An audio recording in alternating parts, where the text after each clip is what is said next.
Vamos lá. Boa noite a todos. Sejam bem-vindos a mais uma reunião clínica reunião científica, perdão, do Grupo de Anestesia Regional da Unifesp. Eu sou Alexandre Taqueda e tenho o prazer hoje de apresentar o Marcelo, o fellow desse ano, que agora terminando, né? A última, na verdade, essa é a última reunião com essa turma de fellows. E ele ficou responsável por falar do bloqueio shoulder block. Um bloqueio pouco divulgado, mas que tem a sua aplicabilidade. É um bloqueio que talvez exija um pouco mais de trabalho aí na execução.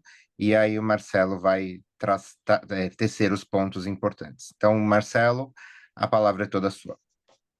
Pessoal, boa noite. Obrigado aí pela oportunidade. Vou compartilhar aqui.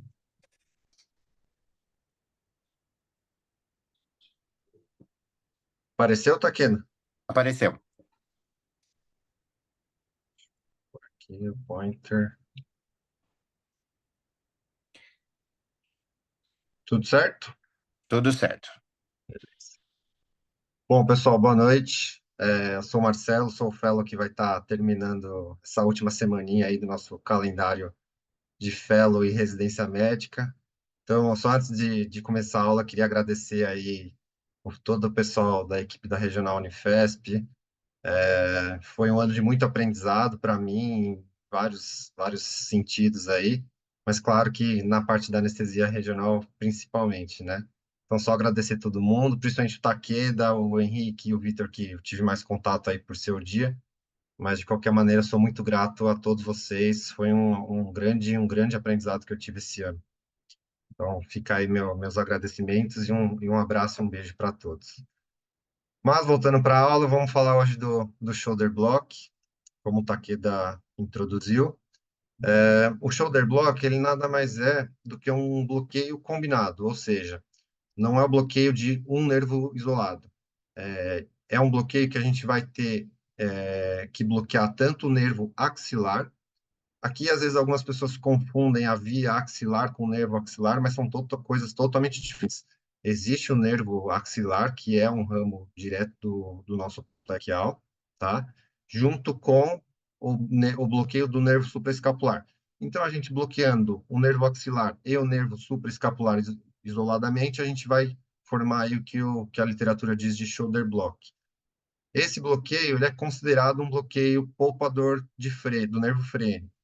Então, toda aquela história, quando a gente discute sobre bloqueio interescalênico, sobre fazer pouco volume, pequenos volumes ali, para ter evitar uma dispersão para nervo frênico, quando a gente fala sobre o shoulder block, a gente já tem uma discussão um pouquinho melhor para esse sentido de evitar os bloqueios de nervo frênico.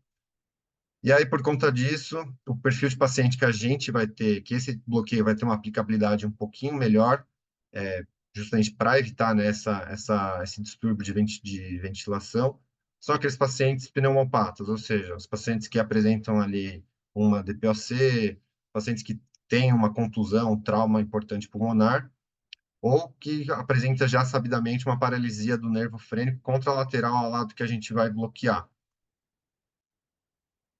E quando a gente fala aí do shoulder block, não tem como a gente começar a aula sem fazer uma breve revisão do nosso plexo braquial. Lembrar que o nosso plexo braquial ele é formado pelas raízes C5, C6, C7, C8 e T1. Lembrando que as raízes de C5 e C6 vão se juntar formando o tronco superior, a raiz de C7 vai ser o tronco médio e C8 e T1 dando origem ao tronco inferior. E aí, das divisões e fascículos vão dando origem aos nervos terminais. Quando a gente vê o nervo axilar, ele é um ramo terminal do fascículo posterior, por isso que no começo da aula eu falei, aqui só dando, né, aquela ideia de que algumas pessoas acham que a via axilar e o nervo axilar são coisas parecidas, mas não são, né? O nervo axilar é um nervo distal terminal do fascículo posterior, e o nervo supraescapular, ele vai estar saindo aqui do tronco superior. Então, já é um nervo que vai ter aí sua origem bem mais alta. Quando a gente fala sobre a inervação do ombro, a gente tem basicamente aí cinco grandes nervos que são responsáveis por essa inervação, tanto da parte anterior quanto da parte posterior. Quando a gente vem aqui primeiro nessa parte posterior, a gente vê que basicamente a inervação é feita pelo próprio nervo axilar, pelo nervo supraescapular. Só que quando a gente migra para a parte anterior, a gente acaba tendo uma mistura dos outros nervos também. Então, a gente vai ter uma contribuição também importante do nervo supraescapular e do nervo axilar, mas também a gente vai ter uma contribuição ali do nervo peitoral lateral, do músculo cutâneo e do subescapular. Quando a gente vai correlacionar qual nervo faz a inervação sensitiva e motora do que, a gente vê que o nervo supraescapular ele é responsável tanto pela inervação do músculo supra e infraespinal. O nervo axilar é responsável por essa parte mais lateral, do ombro, então tanto o músculo deltoide quanto o redondo menor. E aí os outros músculos também com as suas contribuições. O nervo subescapular fica responsável pelo músculo subescapular, com o mesmo nome, e o redondo maior. O peitoral lateral responsável pela inervação do peitoral maior e o músculo cutâneo com a inervação do músculo bíceps e corobraquial. E aí, novamente, quando a gente está falando do shoulder block, a gente vê que a gente tem uma gama aí de cinco nervos responsáveis por toda a inervação do ombro. E quando a gente está falando de shoulder block, a gente vai estar abordando apenas dois nervos. Ou seja, a gente vê que a gente acaba não tendo ali uma abrangência completa do ombro. Por isso que a gente fala que o bloqueio do shoulder block é uma alternativa ao interescalênico, mas em termos ali de analgesia eficaz, ele ainda peca um pouco com relação ao interescalênico, que vai ser que é o nosso gold standard para cirurgias de ombro. Falando um pouquinho só da história, um assunto que eu sempre comento nas aulas, o shoulder block, ele começou ali as primeiras descrições em 2007, então já é um bloqueio aí que tem seus 17, 18 anos. Ele começou a ser descrito por esse autor, o DJ Price, e aí aqui, nesse ano, o bloqueio supraescapular já tinha descrições. Então, ele era feito por referências anatômicas, aqui, palpando a linha escapular, fazendo diametrização, um centímetro para cima, e as pessoas conseguiam fazer o bloqueio. Porém, o nervo axilar ainda não tinha tido nenhuma descrição. Então, em 2007, esse autor ele foi a primeira publicação do shoulder block que correlacionou, né, o bloqueio do nervo supraescapular com a primeira descrição do nervo axilar. No ano seguinte, já começaram a surgir aí os trabalhos correlacionando um melhor controle álgico pós-operatório para cirurgias de artroscopia de ombro.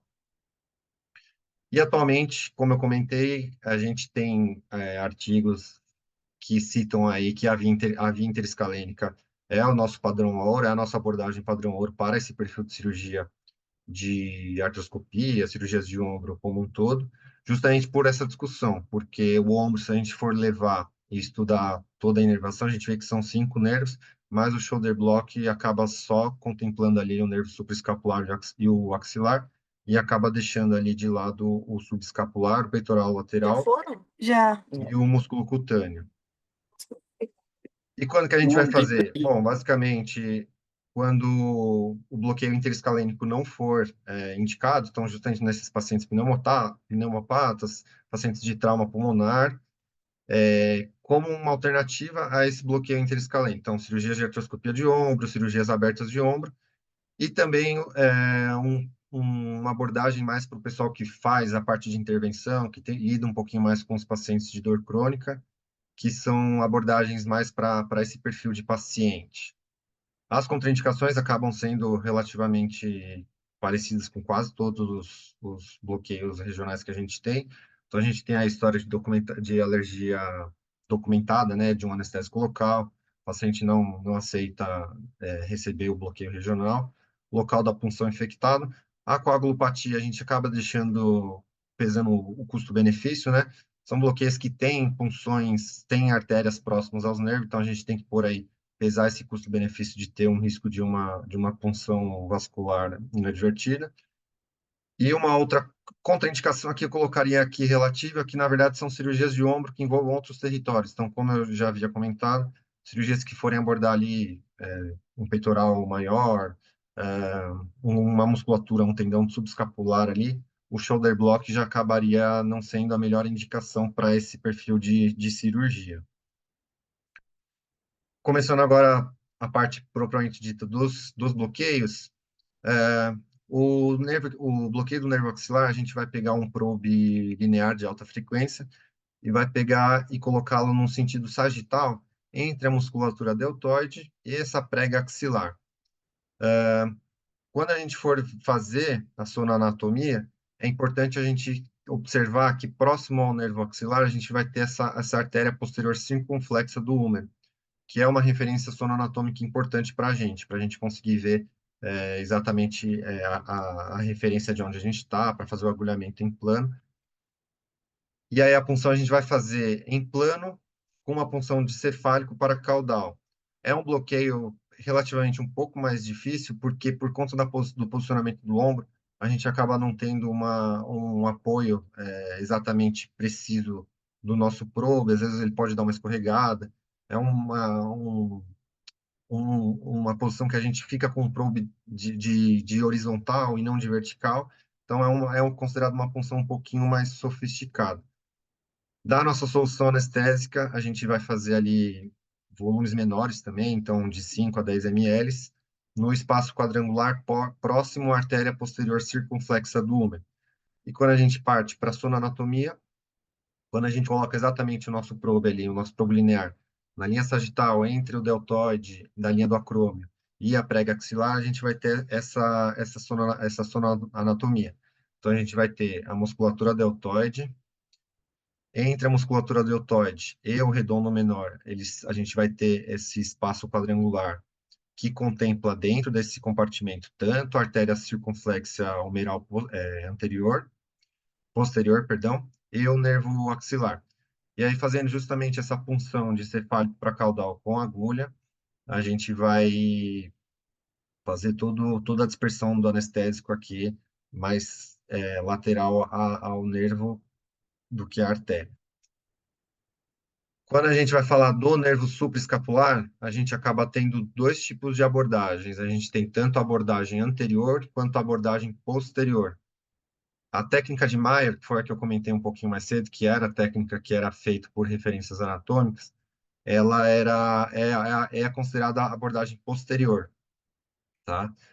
Na técnica anterior, o bloqueio acaba recebendo um outro nome, que seria a técnica do bloqueio subhomoioideu, que é basicamente onde o nervo supraescapular vai estar nessa região anterior dessa região cervical, que é onde o nervo fica embaixo do músculo homoioide.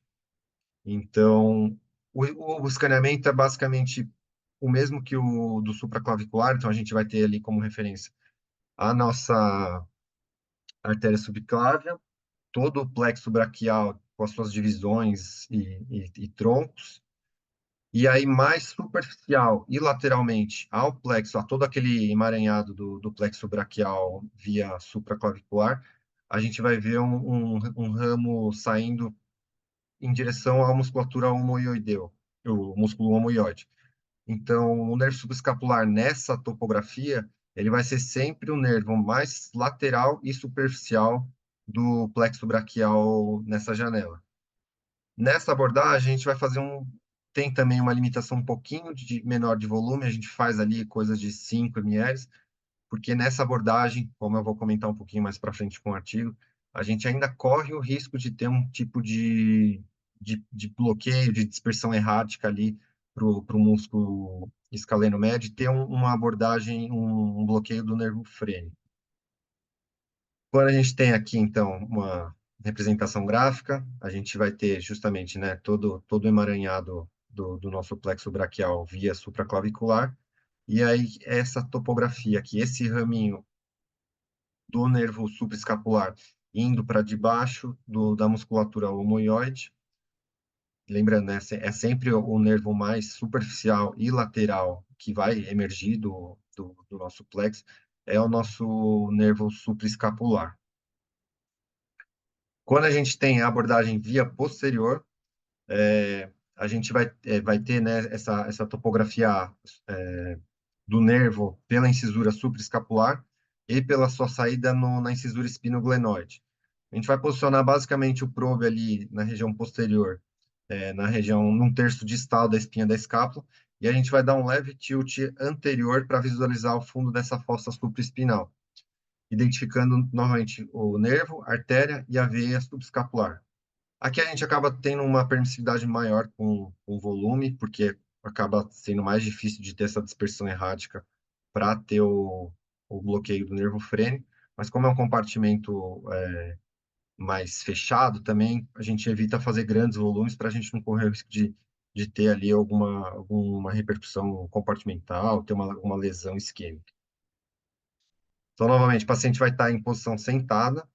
Vamos colocar um probe de alta frequência aqui nesse terço distal, medial distal da linha escapular. E aí a gente vai ter essas camadas de músculo. Então, a gente vai ter o primeiro trapézio, depois o supraespinal, e aqui embaixo a gente vai ter o compartimento triangular com um ligamento. Então, se a gente for ver aqui, a gente vê a linha da escápula aqui, e essa linha mais hiperecóica aqui, mais branca, é um ligamento que é o parasupraespinhoso. É importante lembrar que quando for fazer essa abordagem, a nossa agulha ela tem que vir e furar o ligamento parasupraespinhoso, como nessa imagem aqui. Então, a gente vai fazer aqui um agulhamento em plano, também, né, da região medial para a região lateral, sempre visualizando todo o trajeto da agulha. Aqui fica um agulhamento um pouquinho mais complicado pela profundidade em si, mas aqui é importante a gente ter essa percepção desse clique, né, dessa perfuração desse ligamento parasupraespinhoso, que contempla aqui tanto o nervo supraescapular, junto com a artéria supraescapular. E aí fazer toda a imbibição da nossa solução anestésica aí de 5 a 10 ml mais ou menos, dentro desse espaço triangular para a gente contemplar o bloqueio do nervo supraescapular. Quando a gente fala dos artigos, das discussões, como eu havia comentado um pouquinho mais cedo, que quando a gente compara ali tanto a via abordagem anterior e posterior do nervo supraescapular, a gente acaba pode, né, ter um bloqueio do nervo frênico. Então, esse estudo aqui, publicado, eles pegaram um N de 82 pacientes e eles compararam o shoulder block de duas maneiras.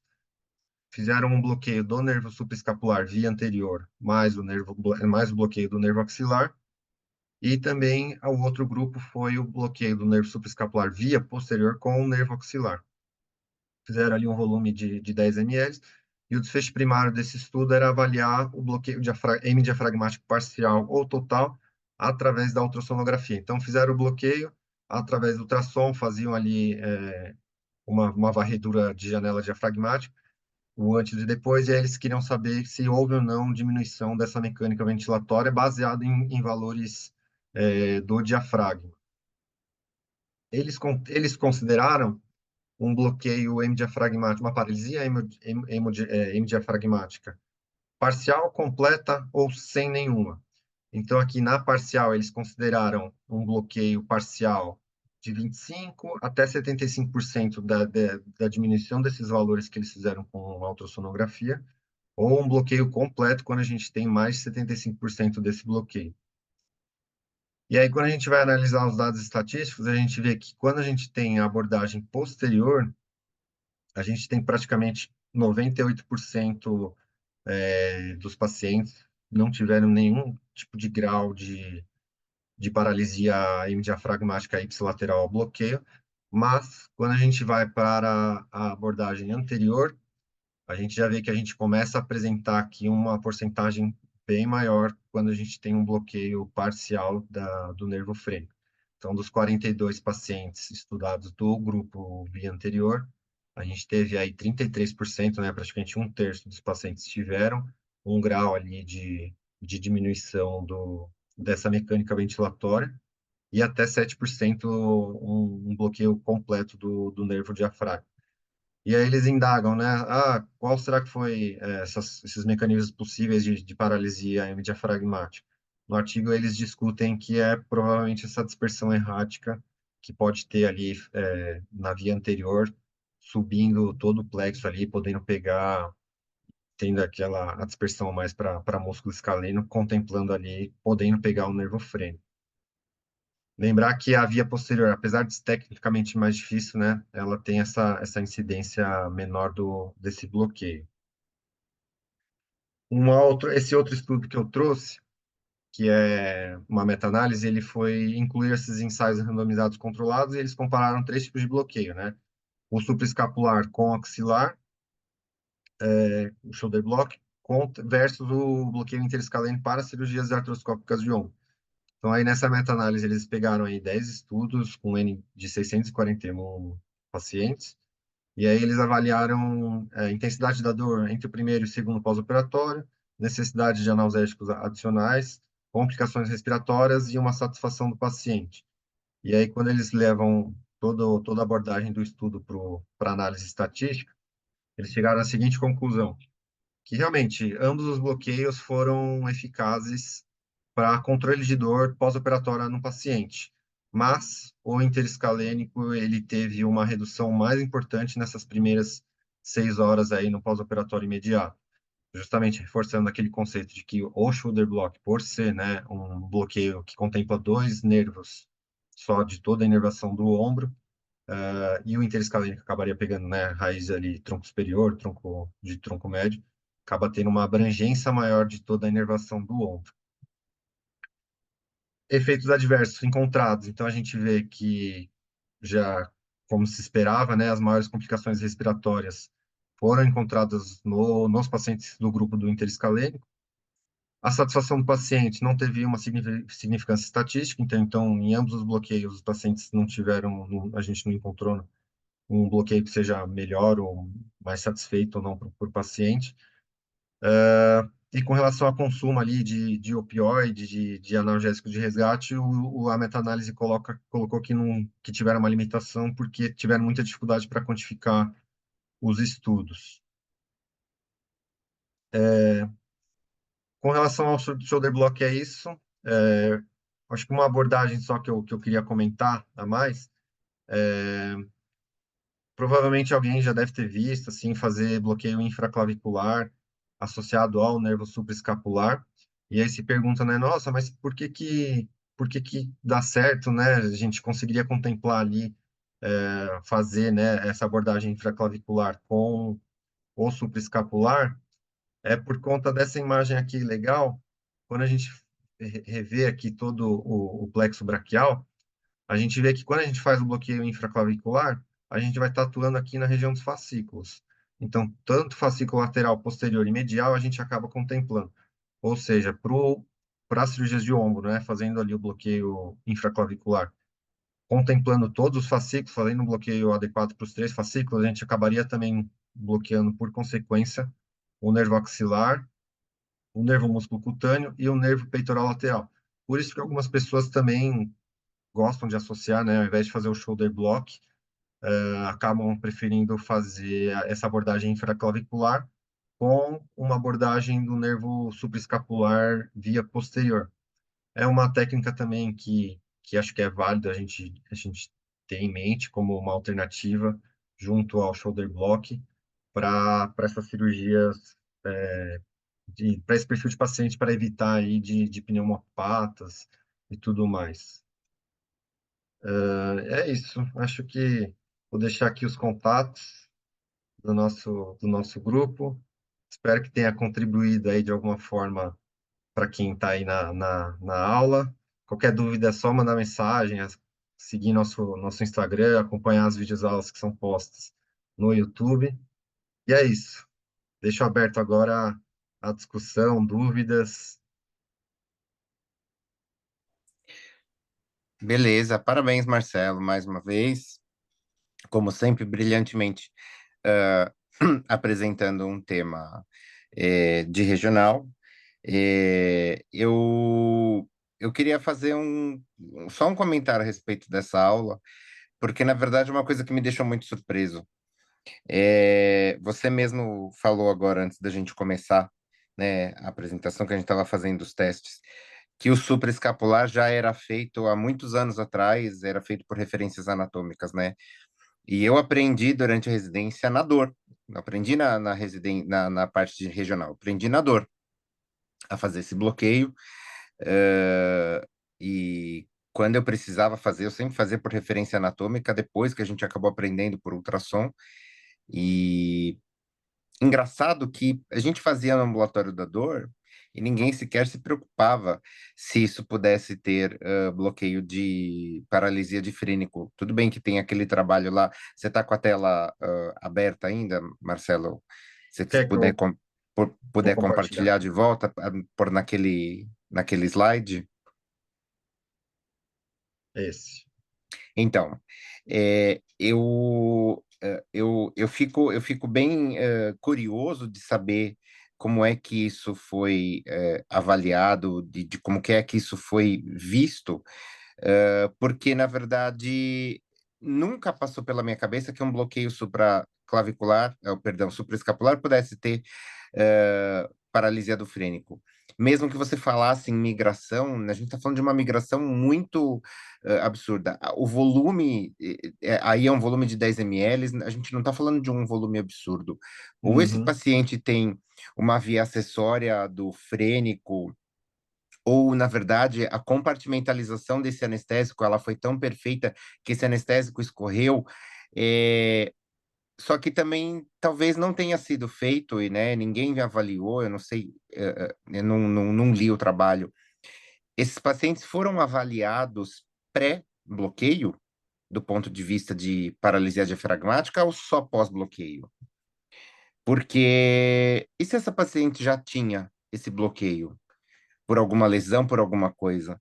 Porque realmente eu fico muito curioso. Uma coisa é a gente discutir trabalhos de infraclavicular, em que existe uma porcentagem pequena de infraclavicular que tem migração para o frênico. Mas o supraescapular realmente me deixa muito curioso. Não sei se você leu algo sobre isso no trabalho, Marcelo. Não, no trabalho eles fazem essa janela, né, do ultrassom, e aí entram os cálculos, as medidas da dinâmica ventilatória, né, então eles fazem a medida de quanto o diafragma sobe e desce, e aí eles fazem essa janela antes do bloqueio, calculam, fazem o bloqueio e depois fazem essa nova janela, essa janela novamente. E aí avaliam a partir dessa redução, né, desse valor que eles tinham para classificar se era um bloqueio, uma paralisia parcial ou completa do diafragma. Hum. Então eles fazem uma janela pré, né? Sim, Alguém daqui das pessoas que estão assistindo, alguém já presenciou isso, já teve essa experiência de ver uma paralisia diafragmática no fazer um bloqueio desse, um bloqueio do. Porque uma coisa é fazer de novo, né? O que o trabalho estava falando, que o Marcelo falou, fazer o bloqueio do supraescapular pela via anterior, a chance realmente de migração é uma chance grande. Agora, pela via posterior, que a agulha vai lá quase, né, praticamente quase não, ela encosta lá na fossa supraescapular. Então, realmente, isso alguém já viu, alguém já presenciou isso, ou além desse trabalho, já leu alguma outra coisa, viu alguma discussão em aula de congresso, alguém presenciou isso? Que realmente é a única coisa que me deixa bem curioso, não? apesar de estatisticamente assim ser bem pequeno, né? No trabalho ele coloca um caso em 41, né? Mas 2% ainda tem, Exatamente, tem, né? tem um significado, né? Assim, existe. Então, Se você fala para um paciente que você vai fazer, vou fazer um shoulder block num pneumopata grave, ele já tem paralisia do diafragma do outro lado, e aí acomete isso, e aí, como é que a gente fica? exato. Ô, Taqueda, Cris? tô aqui. Boa noite. Então, menino, eu nunca tinha ouvido falar nisso, não. É estranho, né? Sei lá, Pois teria é, que ler. Eu não li o trabalho, né? Mas teria que olhar com muita, assim, essa metodologia desse trabalho, porque pode não parecer, mas 1 em 41 é muito alto. Porque, assim, você tem que pensar que lá, foi o que você falou, lá na dor, a gente faz isso no sistema ambulatorial com paciente sem veia e sem estar monitorizado, entende? E a única coisa que nós temos lá na dor, tudo bem, tem monitor, se conseguir, lá tem as coisas para pegar a veia, mas os bloqueios no ambulatório de dor, e não é só lá na escola, todo lugar é assim. A gente tá com o paciente numa situação ambulatorial, sem monitorização e também sem veia, né? E assim, nunca ouvi falar, porque se você for pensar de forma anatômica, tudo bem, ele fez 10 ml, né? É um volume alto, porque a gente faz aí no máximo 5 ml, né? Principalmente quando você pensa numa situação de dor, né? 5 ml é um volume bom, porque geralmente a gente está fazendo bloqueio para ser um bloqueio teste, para depois para um bloqueio definitivo. Então, o bloqueio definitivo, o que seria o bloqueio definitivo, né? Ou iria para uma radiofrequência ou para uma neurólise. Então, a gente não pode fazer muito volume. Mas, mesmo assim, né, com 10 ml, só se tiver aquela. Não sei se vocês viram aquele último trabalho do Peng, que ele. Acho que eu mandei no grupo lá das meninas do Fellow 2024. É, até olhar se eu mandei. O Peng, ele fez uma análise dos 5 anos do uso do bloqueio dele, né, do Peng. Aham. E aí tem muitas pessoas que relatam bloqueio motor com Peng. E aí, assim, então a gente precisa colocar as duas situações, eu vou fazer um paralelo aí. Quando a gente está na nacional, a gente. Primeiro que a gente tem muita segurança, né? Você está com o paciente sedado, está com o paciente com veia, monitorizado, e a gente faz um volume alto no PENG, né? A gente faz aí de 15 a 20 ml. E sou a favor que faça esse volume mesmo. Quando a gente está na dor, a gente faz volumes, a gente trabalha com volumes muito baixos, né? Então a gente faz aí 2 ml em cada ramo articular, chegando no máximo a 7 ml. Que nem eu falei, o paciente está ambulatorial, então termina, a gente manda o paciente andar.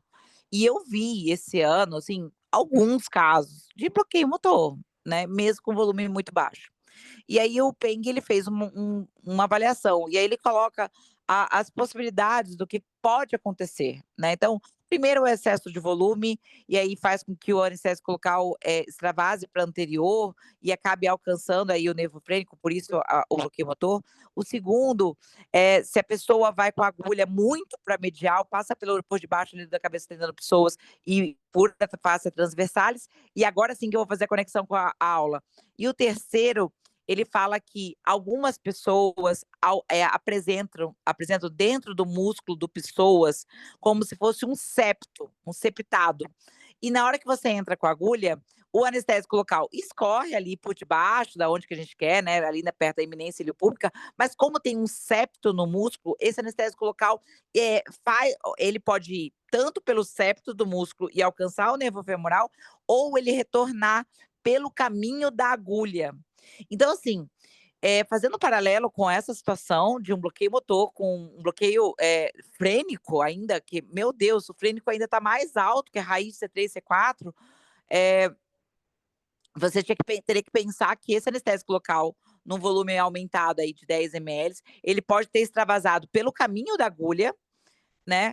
Ou por alguma questão septal dos músculos que estão acima da escápula, né? Do supraespinhal, por exemplo.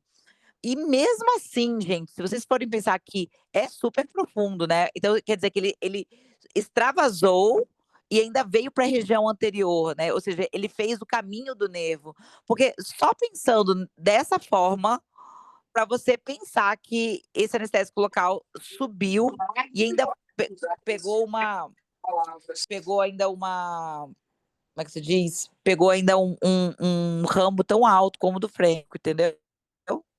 Então, vocês não leram esse artigo do Peng?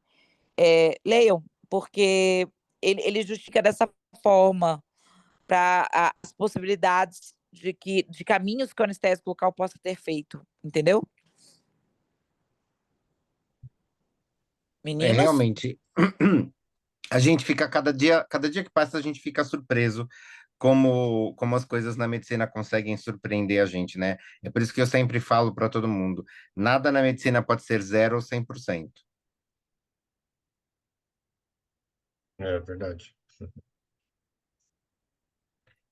Essa semana Alguém. também eu tinha mostrado para o Takeda que eu tinha visto um artigo que é mais, né? Acho que provavelmente devem estar surgindo novos estudos aí, do pessoal já querendo fazer abordagem, um bloqueio coracobraquial pro nervo subescapular.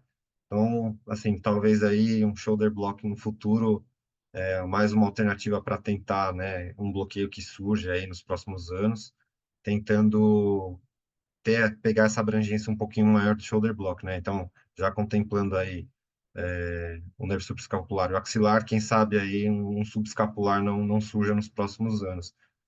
Assim, não era nada, nenhum estudo grande, assim, era mais carta ao diretor, né? Mas achei curioso, dei uma lida, mandei para o Takeda, achei curioso.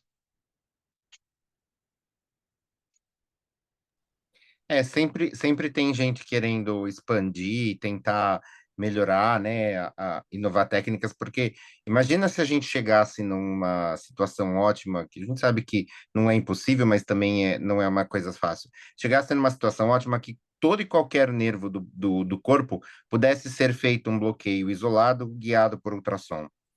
Acabaram-se os problemas de dor, de anestesia regional, de hack que não pegou e tudo isso. Então a gente poderia extrapolar isso e cada dia tem gente querendo descrever uma técnica nova, ou por uma face, ou por alguma coisa, e eu acho que isso é o bacana da anestesia, da parte científica de pesquisa da anestesia regional, que as pessoas não ficam, não querem ficar quietas, né? Desde que elas estejam criando algo realmente pensando no futuro e não por uma simples vaidade de alguém poder falar assim, porque eu criei alguma coisa, eu vou pôr meu nome, que a gente sabe que isso pode acontecer, mas que seja por um propósito bom e que isso tenha utilidade no futuro imediato, eu acho que é excelente.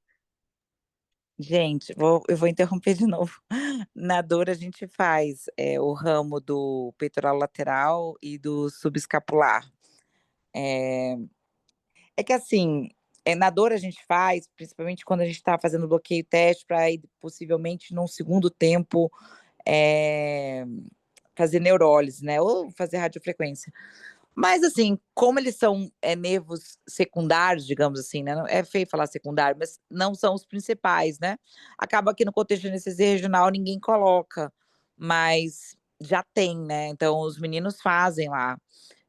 O Léo faz junto com o Guilherme, tem até um trabalho, tem uma tese de doutorado em andamento, fazendo esses bloqueios, né? Tanto do subescapular quanto do peitoral lateral. O sub, ele é um pouquinho mais chato de se fazer, entendeu? A gente pode até pensar, já que vocês colocaram isso, que me deu uma ideia, né? Para esse ano eu pedi para os meninos darem uma aula, não agora, né, que acabou de ter, falando sobre isso, né? Porque a gente acaba não usando isso no contexto da anestesia regional, mas talvez o que a gente percebe é que tem essa conexão da dor com a regional, ela é muito próxima, né, em vários aspectos, né? E eu acho que a tendência é essa mesmo, né? Da gente bloquear cada vez mais nervos e coisas que da dor, que o PENG veio da dor, o shoulder também, né? O supraescapular começou com a dor, os geniculares começou com a dor, então essa tendência parece que está cada vez mais forte mesmo. Só para deixar vocês ficarem quietos, tá bom? Só para poder aí adicionar, tá bom, meninos? Muito obrigada, Marcelo, parabéns. E vocês, os fellows, né? Muito, muito obrigada por tudo, pelo ano, pelas aulas, pela paciência, né? É pesado, mas eu tenho certeza que vocês saíram melhor do que vocês entraram. Tá Ah, com bom? certeza, Cris. Acho que é unânime o sentimento de agradecimento que nós três temos a vocês. Foi um ano, como eu falei, né? Não só na parte médica como um todo, mas de muito aprendizado aí, essa parte de montar aula, né? Tudo isso. Estudar a parte mais regional mais profundamente, entender, né? Melhor a sua anatomia.